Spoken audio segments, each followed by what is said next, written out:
Hookups, or uncommitted sexual encounters, are a huge part of the culture of youth, not only in America. Hookup activities may include a wide range of sexual behaviors such as kissing, oral sex, and full-on intercourse. These encounters are often gone into with the acknowledgement, spoken or not, that nothing in the realm of romantic commitment will come from the hookup. The concept of hookup culture is not a new concept. Its roots lie in the early city life of the 1920s, the first time in U.S. history that young people routinely socialized in mixed-sex groups beyond the supervision of chaperones. That slowly burgeoning hookup culture was snuffed out before the fire could properly burn, however, with not only the Great Depression happening, but World War II as well. Young women initiated going steady, monogamous, long-term dating as a response to the loss of all the young men sent to die in the war. Going steady, which was sort of like playing house for young people, was nearly just as short-lived, as by the 1960s, young people wanted to remain unattached again. Nearly all hookups involved kissing. 98% of undergraduate respondents in one study done by Fielder and Carey in 2010 reported kissing within a hookup. In another study by Reber and Garcia, a combined 81% of undergraduate respondents engaged in some form of hookup behavior, with 58% having engaged in sexual touching above the waist and 53% below the waist. 36% performed oral sex, and 35% received oral sex, with 34% engaging in sexual intercourse in the context of a hookup. The negative consequences of hookups can include emotional and psychological injury, sexual violence, sexually transmitted infections, and/or unintended pregnancies. And when it comes to a song that goes through all the messy strings of the hookup culture, none hit harder than the 2002 hit song by indie darling Conor Oberst's Bright Eyes.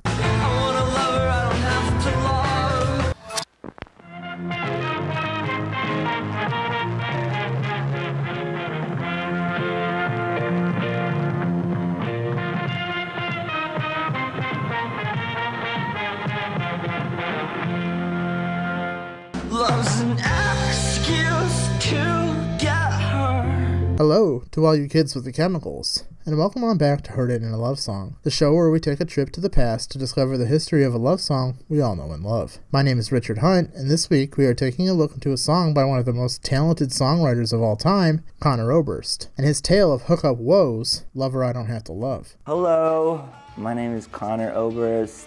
We start our story on February 15th, 1980, in Omaha, Nebraska. That is where and when we meet up with a information manager for Mutual of Omaha, Matthew Oberst Sr., and his wife, elementary education director for Omaha Public Schools, Nancy Oberst. These two just welcomed to the world their third and final child, Conor Mullen Oberst, new baby brother to older siblings Matthew Jr. and Justin. Growing up, Conor attended St. Pius X/St. Leo Catholic School in Omaha, but later moved to Crichton Preparatory School. During this time at Crichton, Oberst would learn not only the normal school curriculum, but to love the music his brother Matthew would play. Artists like R.E.M., The Cure, Fugazi, and The Smiths. Oh, brother, this guy stinks! I can remember specifically saying The Cure were my favorite band back in second grade, he told the AV Club in 2003. His mother and father also got him into Jackson Browne, with Conor being quoted in an interview with Uncut as saying, "My mom and dad listened to that first Jackson Browne record a lot. Just the sound of his voice was so soothing. I went back and rediscovered it recently. One of my brothers bought it, and we sat down to listen to it. I went, wow, this is so great.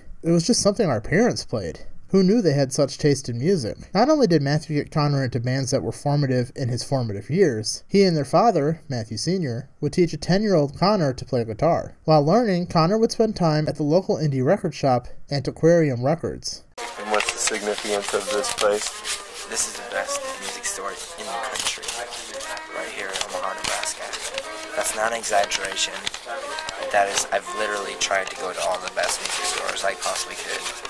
And this is the one. And this is the best one I found. I'm not saying it is the best total, but I mean, I've looked pretty hard, and it just isn't. There isn't. There's some that are pretty, like, maybe almost equivalent, but nothing beats this place. As far as record, like, vinyl goes, and new music. They mostly have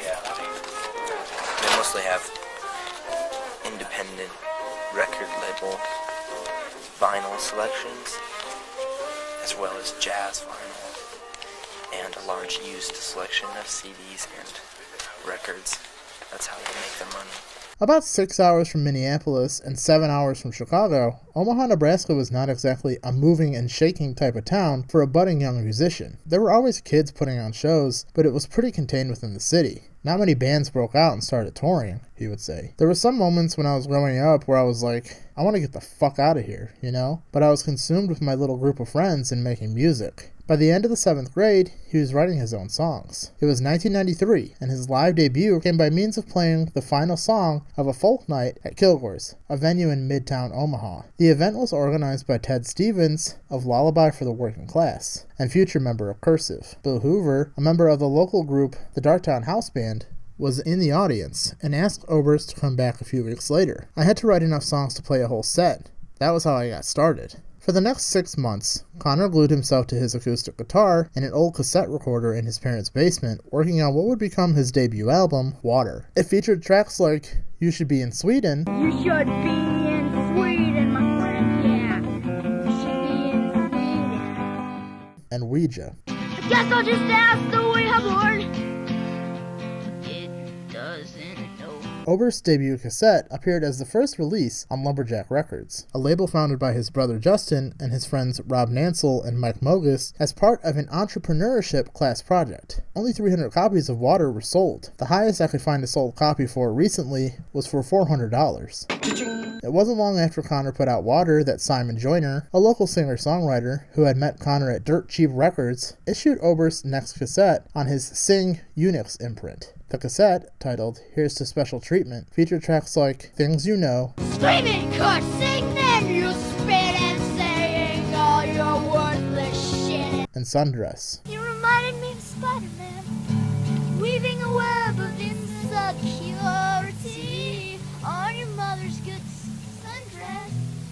The summer before Oberst's freshman year at Crichton Prep, and shortly after his 2 solo recordings, Oberst began playing with 4 friends, Tim Casher, Matt Bowen, Todd Fink, and Rob Nansel, together forming the band Commander Venus. I didn't know how to play with a band at all, he said. I couldn't keep in time with the drums. Interestingly enough, Commander Venus received a record deal due to a case of mistaken identity. Commander Venus got signed to Grass Records because of a demo they heard, said Mogus. I don't know if they just never called the band or what, but they thought Connor was a female singer. They were interested in this band, going, this chick is like PJ Harvey on amphetamines, because Connor's voice hadn't changed yet. They came out to Nebraska and found out it was a 14-year-old boy. I think they were even more stoked about that. In 1995, they released their debut album, Do You Feel at Home? However, with Oberst, the considerably youngest member of the band, still in high school, their window for touring was limited to summer breaks. Around the same time, Connor Oberst and Clark Akeel formed the post-hardcore band Norman Baylor. They released the cassette Sign Sierra on Lumberjack, but Oberst would leave soon after, and the rest of the members would continue on, changing their name and releasing their debut as The Faint. In 1996, Oberst expanded his musical resume by playing drums for Park Ave. Although the group disbanded 2 years later, bandmates Jamie Presnell and Neely Jenkins went on to form Tilly and the Wall. It was also in 1996 that Oberst's 3rd solo cassette, the soundtrack to my movie, was released. During the winter of 1997, Mike Mogus bought his 8-track reel-to-reel machine to the Oberst family basement to set up in the laundry room in order to capture the earliest recordings of Connor's new project. Oberst originally founded Bright Eyes as a sort of secret solo project in 1995, and in one of just many Heard It in a Love Song urban legends, let's bust some myths about the origin of the name Bright Eyes. We will start with a few things the name did not originate from. It didn't come from Total Eclipse of the Heart. It also didn't come from Charlton Heston's ape-given nickname from Planet of the Apes. Bright Eyes, I've got a present for you. It was also not taken from the Art Garfunkel song of the same name. Bright eyes, burning like fire. What it did come from was a late-night session of lounging around and idly flipping through the TV. He landed on a movie that he didn't know the name of, only that the lead, who he referred to as a Humphrey Bogart type, called the female lead Bright Eyes. Now, there are a lot of open discussions about that conversation Connor Oberst had with the Stanford Daily in 2001, and where he revealed where he got the name from. Most believe that the movie in question was the 1934 Shirley Temple vehicle, Bright Eyes. I, however, believe it is the 1942 film Across the Pacific, And I believe that for a few reasons. Bright Eyes, while the obvious choice for being so aptly named, does not have a Humphrey Bogart type referring to the female lead as Bright Eyes. It does have 64-year-old Charles Selin as Uncle Ned, referring to Shirley Temple as Bright Eyes, but that character doesn't necessarily scream Bogart type to me.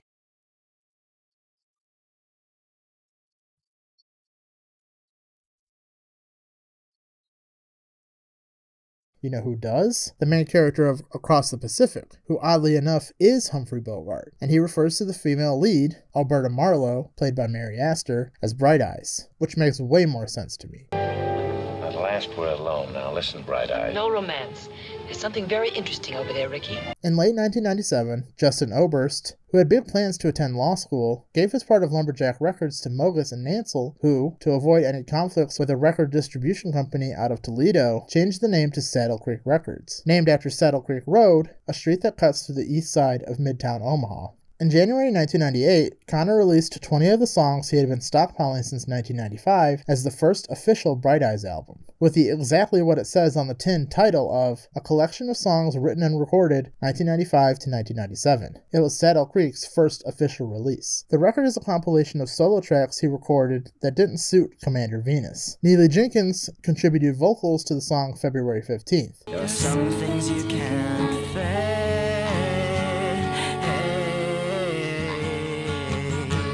On the track, I Watch You Taking Off, Oberst summed up exactly what Saddle Creek's mission statement seemed to be. The sound of hopeless kids as they scream from the basements of the houses of their parents. By November, the sophomore follow-up for Bright Eyes was released with Letting Off the Happiness, a more fully formed offering with full band arrangements on many tracks. The record marks the first collaboration between Oberst and producer Mike Mogis, who also played on many of the album's tracks. Most of the album was, unsurprisingly, recorded in the Oberst family basement on Mike's analog 8-track reel-to-reel, with some work also done at keyboardist Andy Laymaster's Athens, Georgia studio. Although almost all the tracks feature a full band, June on the West Coast is performed with only acoustic guitar and vocals. I thought all about my true love, the one I never seen.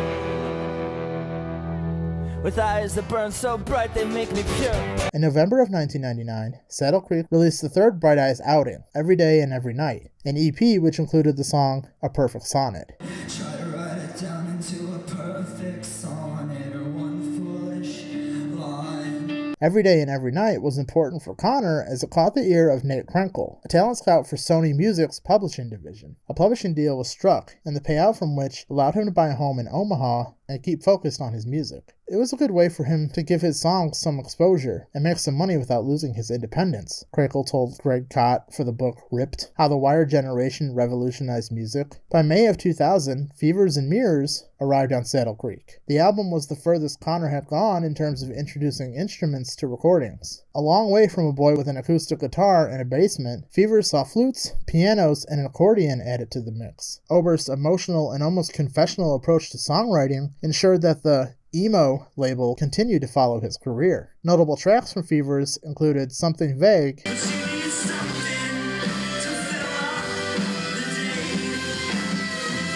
and The Calendar Hung Itself. But the clock's hard, it hangs inside this open chest with hands stretched towards the calendar, hanging itself. In August 2002, Bright Eyes had picked up the most steam yet with the release of Lifted, or The Story Is in the Soil, Keep Your Ear to the Ground. Bright Eyes became one of the year's most celebrated, quote, new artists, despite having been recording under that name for almost 10 years at that point. They received national attention, including in several notable pieces in the New York Times, Time Magazine, Rolling Stone, Blender, and Spin, many of which proclaimed Connor Oberst to be a significant new artist. The album was a commercial success and has sold over 250,000 copies. The popularity of the album led to their first television performance, playing the non-album track The Trees Get Wheeled Away on The Late Show with David Letterman. Cause it hurts when you discover one's worse and one's better to suffer or cause others to. Notable tracks included Let's Not Shit Ourselves, To Love and To Be Loved. Next time he will not aim so high. Yeah, next time neither will I. And Bowl of Oranges. At our still lives posed like a bowl of oranges. But most notable is this week's topic. Bad actors with bad habits. This week's episode is a rarity. I desperately wanted to record an episode about this song, but to be honest, there's not a lot of information about the song itself, and I guess that kind of speaks to the quiet person that Conor Oberst is. What I can offer you is a few bits of trivia. Jenny Lewis and Blake Sennett from Rilo Kiley performed vocal harmonies, and future collaborator with Rilo Kiley, Greta Cohn, played cello. There seems to be a common agreement amongst Bright Eyes fans that I asked your name, you asked the time. is a reference to Catcher in the Rye. It's also worth mentioning that the video is just pure art, as it plays like a 90s karaoke video. Lover I Don't Have to Love comes in at 76 beats per minute. Lover I Don't Have to Love was my gateway to Bright Eyes, and so, much like your first Doctor, it is my favorite. Nice to meet you, Rose. Run for your life. There's something about being in that point where you don't want to exist or be perceived by another, regardless of the gender. You have desires that can only be expressed carnally, and that's all you have the mental capacity to deal with. Conor Oberst sells every word of this song, and you can just feel how emotionally burnt out he is. This week's Love Homework is a unique one, as it is another song by Bright Eyes, a kind of deep cut called It's Cool, We Can Still Be Friends. And we still watch movies, but we don't share the couch. And that's it. The end of another love song history lesson. If you like what you learned, and you'd like to continue learning, subscribe, hit the bell, drop a like below, and join me next week for the history of a love song we all know and love. Part 1 of a special 3-part series. Until next time, remember to bring the kid with the chemicals, and remember, you heard it in a love song. Well, thanks much, Connor. Keep on rocking the free world and doot-doot-a-loot-doo. Doot, doot. Yes, thank you.